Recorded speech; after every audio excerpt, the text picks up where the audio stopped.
It all started early this morning when Oregon State Police Trooper Thomas McCartney was notified by another officer after 5 a.m. in the St. Helens area that a glowing light had been spotted over the Columbia River. And I went ahead and went down to the Columbia County jail area there, the courthouse, and we were observing it from across the Columbia River. It appeared to be in Washington area.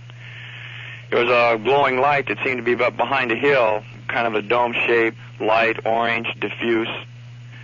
And at times when the fog would come across, it would kind of settle down and get almost so you couldn't see it, and then it would clear and it was a little brighter. We watched it for a little while and listened to a man on his CB by the name of Lucky 13, who indicated to us that he was right underneath it, or very close to it at any rate, and we were trying to get some information from him to find out what was going on. And he indicated to us that he had looked out his window and he had saw this large orange glowing ball coming down towards him or his home. And then we decided to go up to a higher vantage point, which was 2nd Street. We went up there. There was about 5 or 6 of us, four or five officers and several people. And from that point of view, we could see the ridge off would be the east of the courthouse in St. Helens, almost in the same area of Mount St. Helens. And then off to our immediate south towards Portland, we could see another very bright orange, looked like a ball. It was very bright orange, almost like it was on fire. And it was then that we realized that this Lucky 13 was describing that orange ball.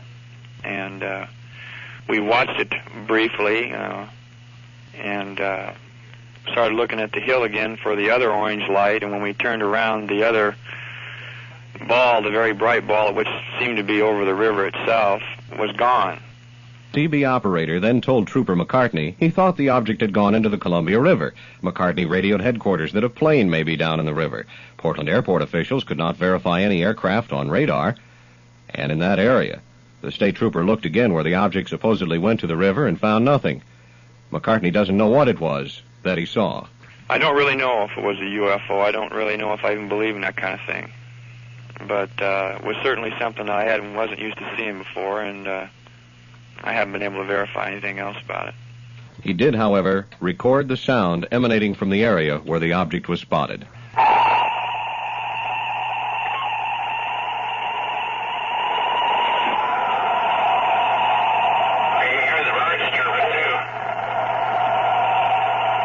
There is some speculation that the object may have been some aircraft involved in illegal drug operations that just vanished from the area. Officer McCartney doesn't think so. Well, I don't know.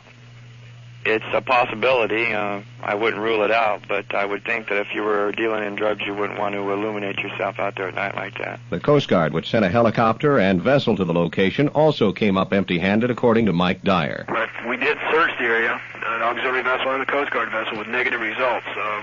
Quite extensive search, and nothing was seen whatsoever. So that's the story of one, possibly two, bright orange objects eluding Coast Guard, state and county police, and airport radar over the metropolitan area this morning. Jeff Grimes, KXL News.